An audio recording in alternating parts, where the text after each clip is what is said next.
La Vie Parisienne, 1936. What do you think about these old French mags? They're pretty racy in France in 1936. Oh, va va voom électrique. Electric. That has me thinking. Dane, I was wondering all week.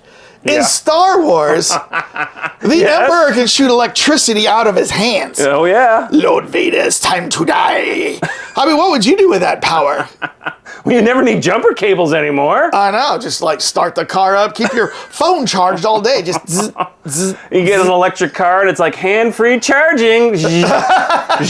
Well, that's actually a good point. I mean, do you need your hands to shoot the electricity, or can the electricity come from any appendage? Like your toes, or... Well, like, let's just say the Emperor's tied up as a prisoner, and somebody is whipping him. The Red Guard's like, whoosh, these guys that have a use. You must stop. Yeah, is he getting away that way? Or even better yet, like, what if he's in a delicate moment with a lady friend and he's caressing? Can he accidentally electrocute her or something? Yeah, a little extra zzz off the tongue or something like that. He's like, well, you don't need batteries. She might say, ooh, this kiss is electric. You know what I mean? Wait a minute, we're on! Again?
Bonjour tout le monde! Voici Dane. Voici JR. And we are Les Cult Lords. We're coming to you from the Cult Lords back room at L'Orangerie on the famous Avenue Champs-Élysées.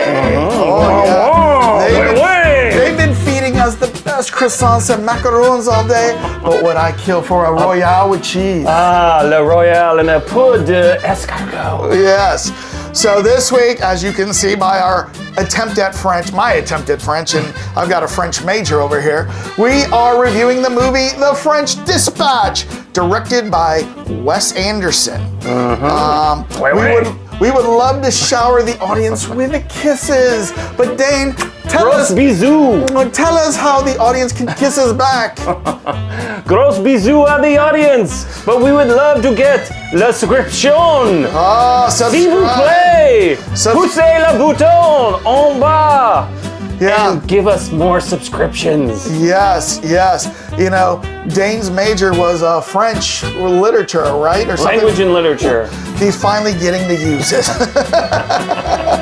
Also tell him we are giving away a copy of The French Dispatch. We are going to be giving away a copy of this fine French film, Le French Dispatch. You can win this by commenting by what date? Right up here. And if you put your comments in by that time, you'll be entered into a raffle. And then you may win this fabulous Blu-ray. There we go. Dane, while we sit back and wait for the charcuterie board that we just ordered, what are we having to drink this week?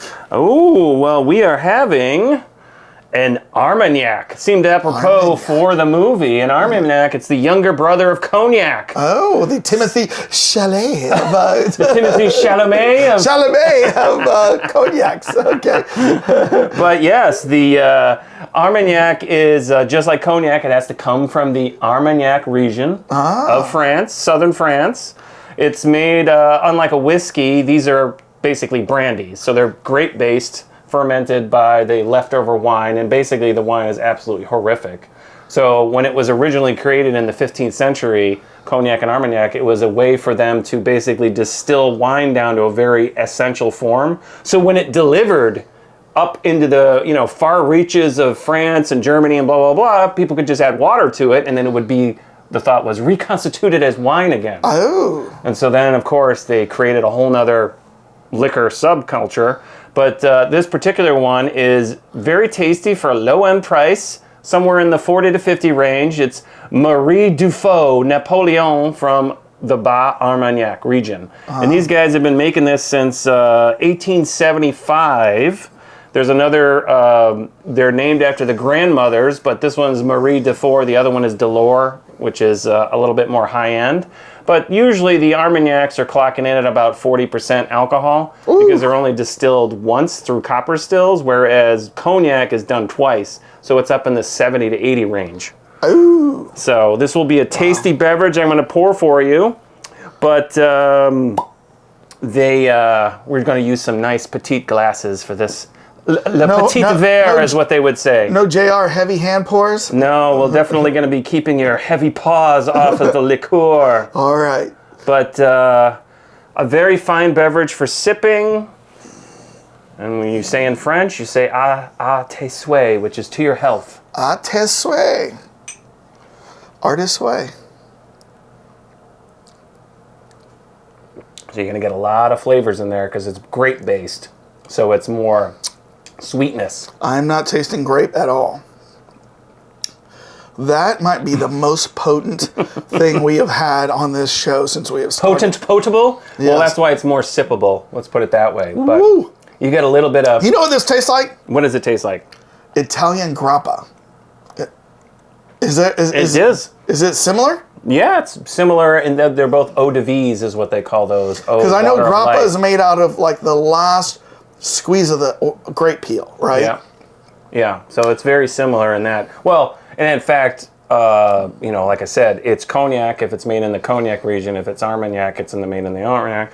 Grappa's not made in either one of those. It's from Italy. But if you smell, you get an inviting nose of caramel, some light baking spice, hints of star anise, dried apricot.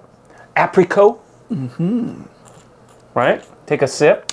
Asparagus. There's a way to do a little bit of this on your finger and then like rub it in your hand, and then the alcohol will disappear. Can you use it as hand sanitizer? You could actually, yeah. Well, this is 40%, so you're not going to get too much there.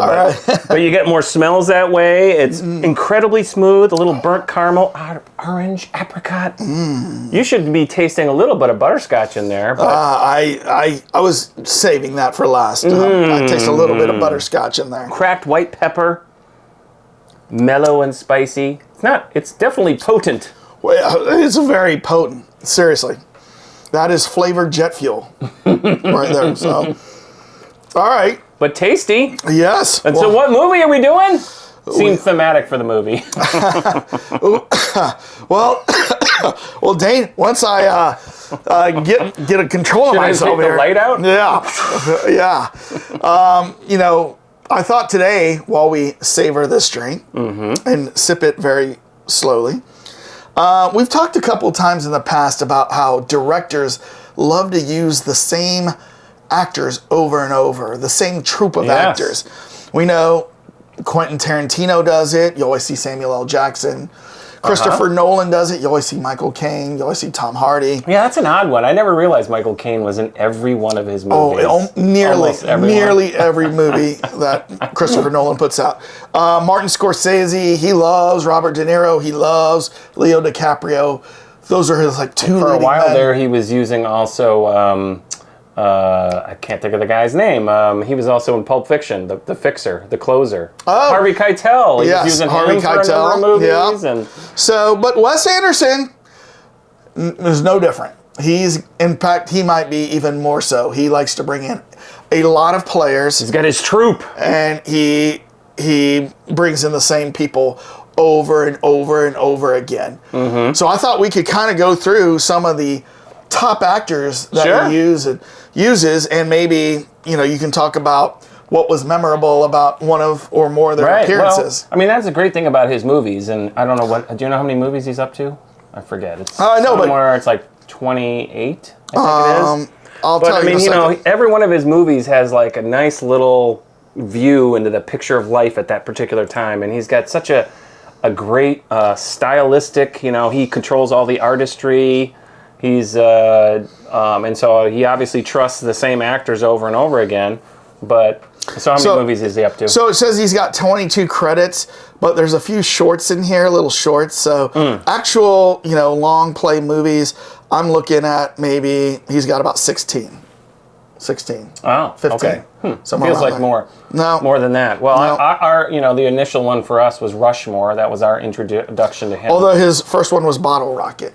Oh, I forgot about that. And then Rushmore came. So right, yeah. Well, Bottle Rocket, have you seen Bottle Rocket? I did not see Bottle Rocket. It doesn't have like the same feel like all the rest of them Right. done. Like he was still trying to get his feet wet in that first one, and it was of course the Owen brothers. Yep. But Rushmore definitely he put his stamp on the movie at that point. So what else is what are the more common people? What are we starting with? The persons who's in the most? Actors who are the most in his movies, or the least movies, and work our way up? We'll build to that. All right. So we'll start off with Jeff Goldblum. Has been in 3 of his movies. He seems like he's been in more, but he's so impactful. I know. Mr. Goldblum. Mr. Chaos Theory. Un peu de Armagnac. Okay. Yeah, so Jeff Goldblum has been in 3. I remember What him. are the 3 he's been in? I will tell you in one second here. Well, we know he's been in the... he was not in this last one. Oh, shoot.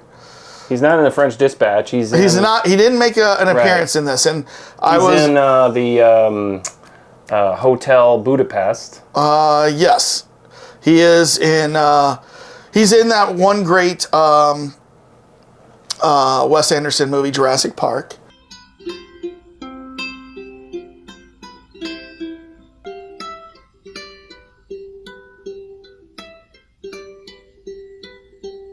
I have a hard time believing this park is real. But we need the funding, Alan. Oh, look over there.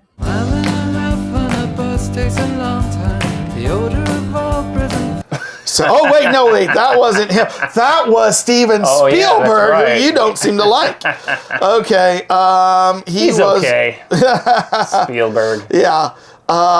He was, I think, in the Royal Tannenbaums. Yeah, Royal Tannenbaums. And there's one more. He was in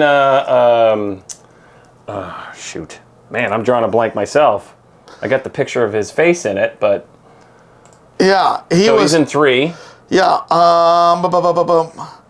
Moonrise. Oh wait, here he is. He was in The Life Aquatic, Steve Zissou. Okay. And then he is in Hotel Budapest. Yep. And then I think he was in Budapest Hotel. Oh, he was in Isle of the Dogs as well. But that was a cartoon. Yeah, but that still counts. So. Oh. Yeah. Okay. Well, you're right. So Jeff Goldblum. I don't really see. Yeah, he wasn't in this one, but I don't really remember him being that impactful in his roles with Wes Anderson. Yeah.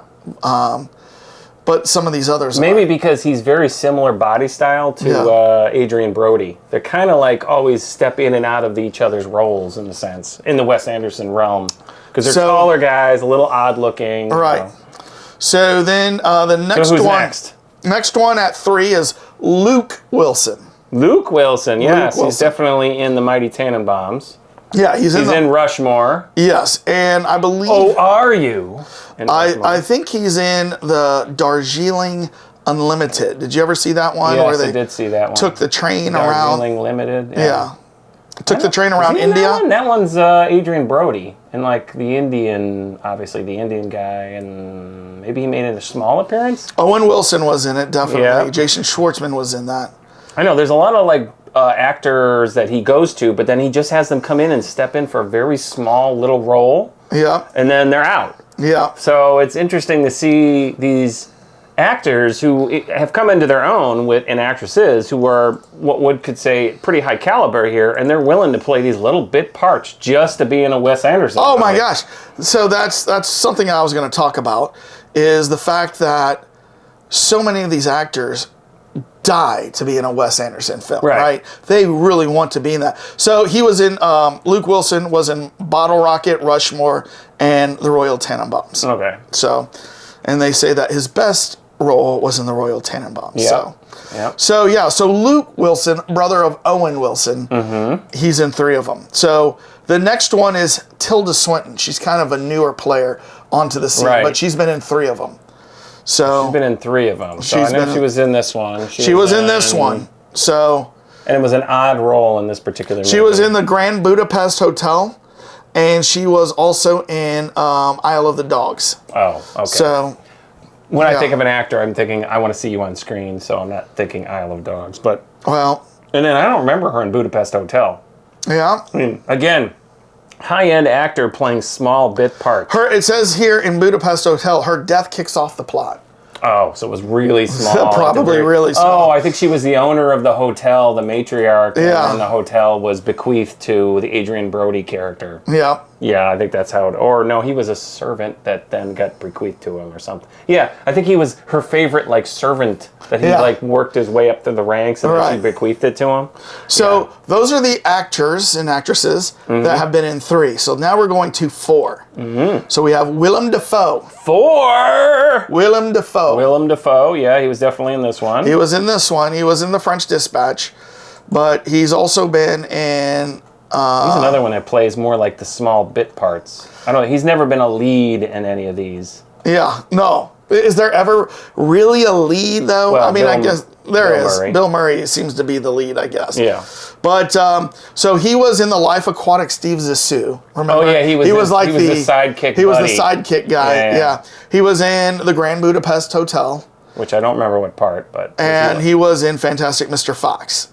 Oh, and then, yeah. And then, of course, he was in this one. So that's 4. Right. So All right, so he's 4. Is he the only one that's 4, or who else is 4? there's a few. Great actor, and again, playing small parts, not leading anything. I mean, Edward Norton has been in 4. 4, all right. Another, top actor who's played minor roles, although in Moonrise Kingdom, he was the lead. Yeah. He was the Cub Scout leader. Great movie. Yeah. He was also in... Where is he here? But yeah, so he's one of those guys that jumps in and out of different roles. Like in here this he one, is. he had a very small Yeah, he was in role. Moonrise Kingdom, as you said. He was the lead, like the scout guide, right? Yeah. And then he was also in the Grand Budapest Hotel. And then he was in the Isle of Dogs, which I own the Isle of Dogs. I still have not seen that, though. I haven't seen it either, actually. Okay.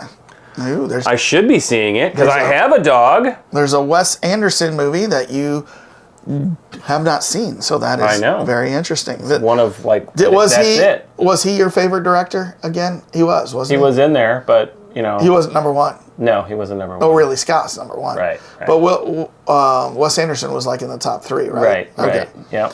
All right. So the last actor that's been in 4 is Adrian Brody. Now, he's another one I would have thought was in more, but I guess he wasn't in the early ones. He kind of came in later, maybe in Budapest Hotel. No, that would be one ago. So was he in he wasn't in Steve Zissou. I don't remember. He was in the the Darjeeling Limited. Oh, yeah, right. He was the lead in that. He was the Grand Budapest Hotel. Another lead. And then Fantastic Mr. Fox. Oh, that's right. So again, another great movie. If you guys have not seen The Fantastic Mr. Fox, it is of course pure Wes Anderson, but there's so many. It's not but his typical stuff though. It is kind of. It's a very Wes Anderson type movie, and it's an animated for kids. But that's my favorite Wes Anderson movie. Yeah, but that's George Clooney. Yeah, George Clooney. Only one movie, and he plays the lead, Mr. Fox. Yeah.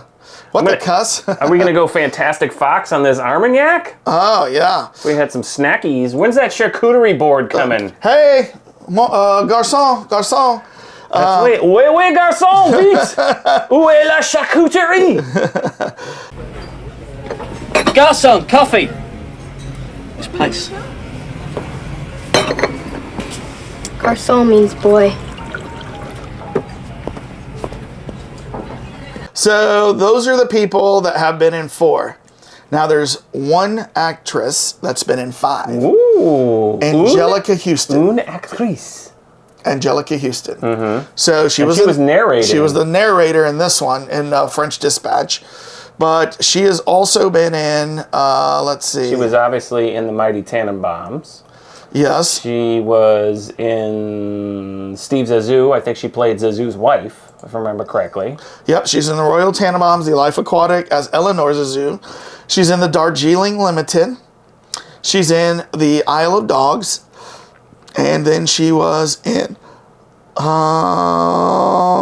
then, French Dispatch is 5th. Yeah. Her 5th movie. Oh, okay. So that's an odd that she's been in 5 of his things, but the only one that's been in 5. The only one that's been in, well, there's more people. But top actors. Yeah, so there's 3 more actors that have been in more films. And I'm sure you can guess all 3.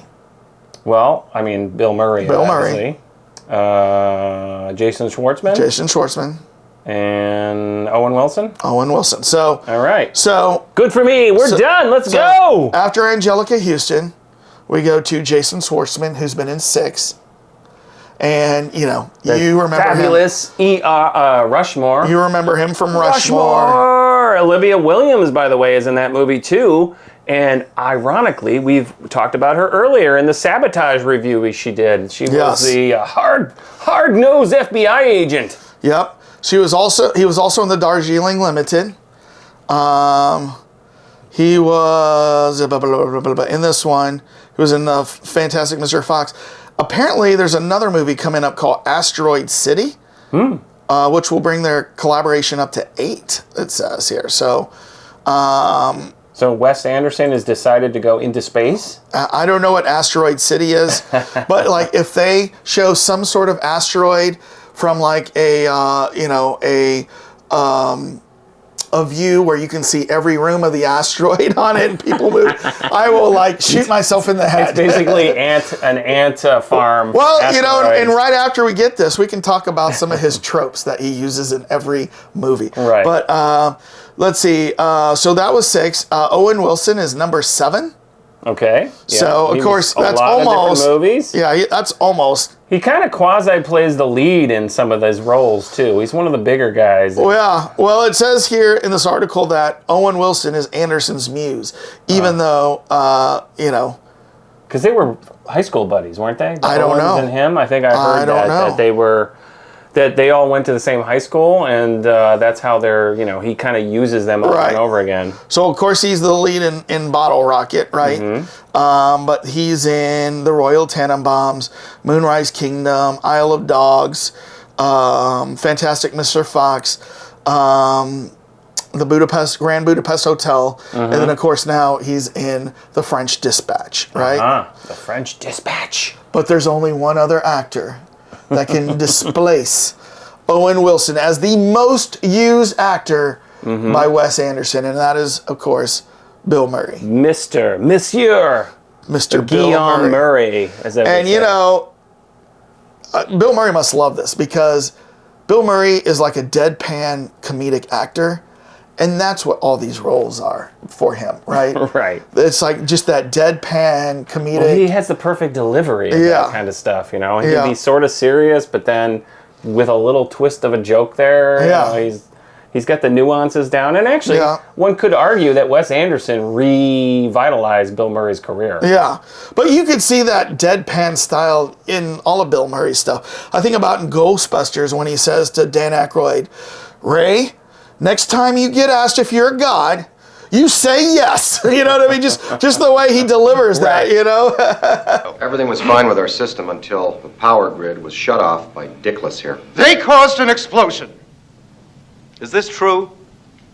Yes, it's true. This man has no dick. Bill Connors, I thought it was you. Ned Ryerson. Yes. I have missed you so much.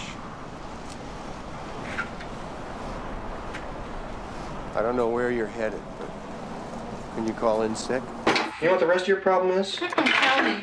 You've never had anybody give you the Aunt Jemima treatment.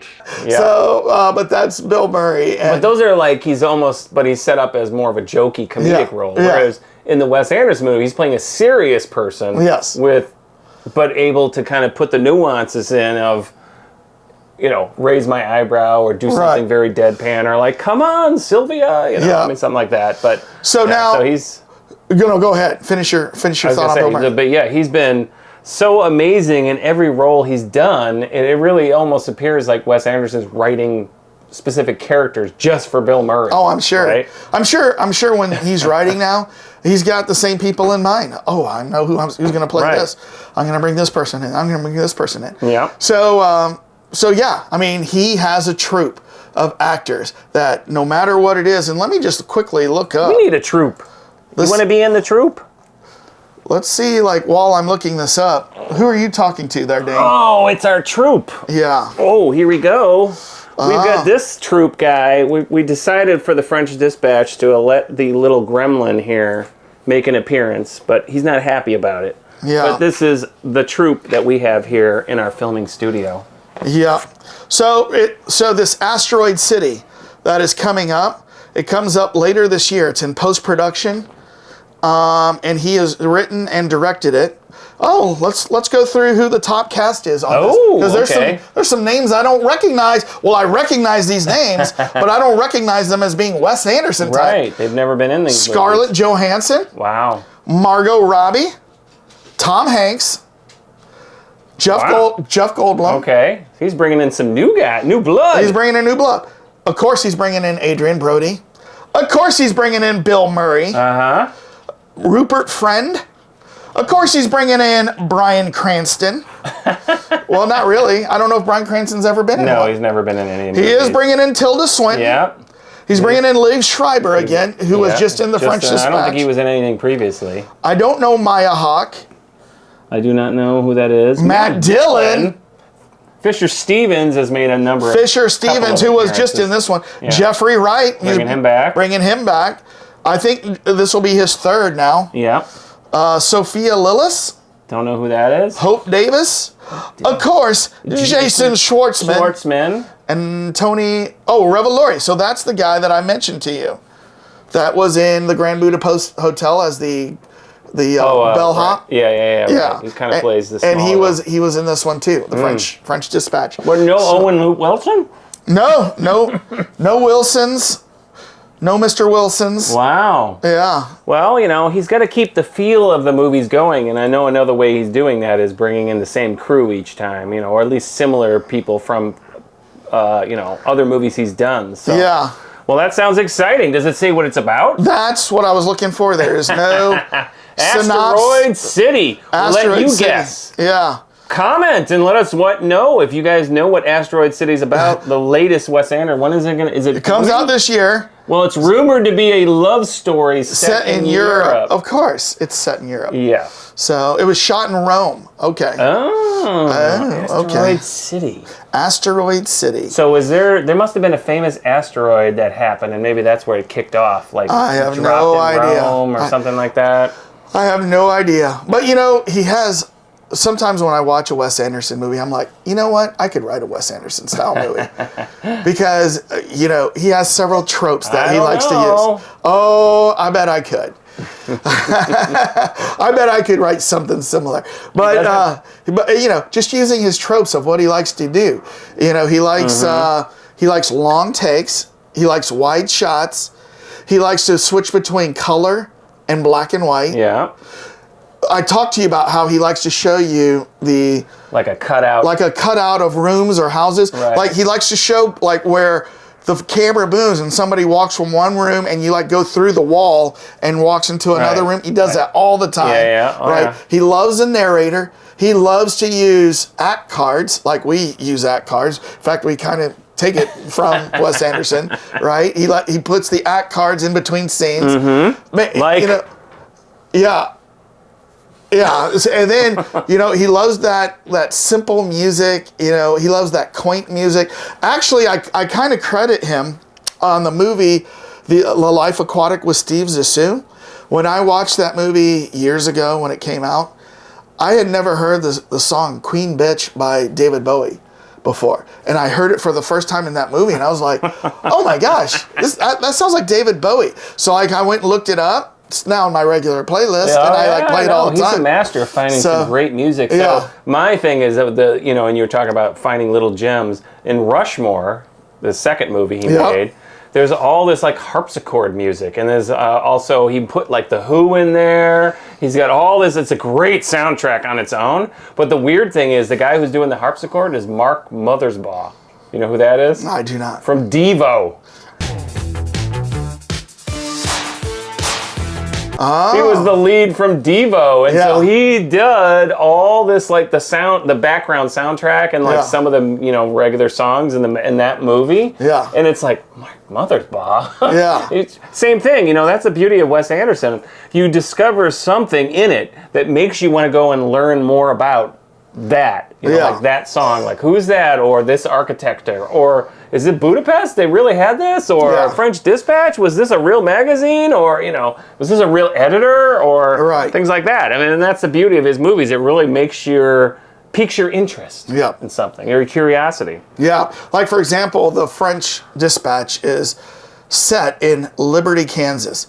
So I had to think about this because I remember being a high school track kid. We had a track meet one time in Liberty, and I was like, was it in Liberty, Kansas? And I looked it up. It was not Liberty, Kansas, population 123. It's a real city, Liberty, Kansas, but it was Liberty, Missouri. That I went to. So, but it did get me like thinking, like, is Liberty, Kansas a real city? Blah, blah, blah, blah. So yes, I mean, it does have you thinking that. But yes, he uses the same actors. He uses a lot of the same tropes in his movies, so you can definitely always spot a Wes Anderson movie. Mm-hmm. You know what I mean? It is very, very distinct from other directors in Hollywood. So I mean, if I was in a place, so who would be your second next director who has put his thumbprint on his filming style? Oh, there's lots. Everybody puts their filming style. But really put it on that you immediately know it's him. Oh, you know a Quentin Tarantino film when you see it, right?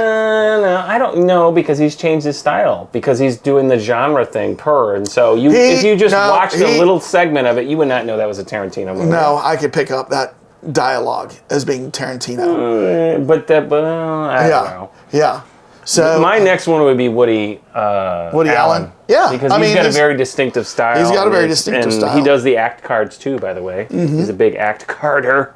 I like act cards, to be honest with you, when I see him in movies. So that's why you see him in this show, because we're fans of the act cards. So, very distinctive style as a director. With the troupe that he uses, the actors, the tropes. And, looking forward to reviewing this movie. Make sure you stick around this week. This is Act 1. In Act 2, we're going to go through our top 8 movies that are French-related. French-related, made in France, maybe about French culture, history. Something to do with France, right? And then in Act 3, we will review the movie, The French Dispatch. So make sure to subscribe and like this video, and we will see you soon. Where's that charcuterie board? I know! Charcuterie board! Garçon! Garçon! Garçon!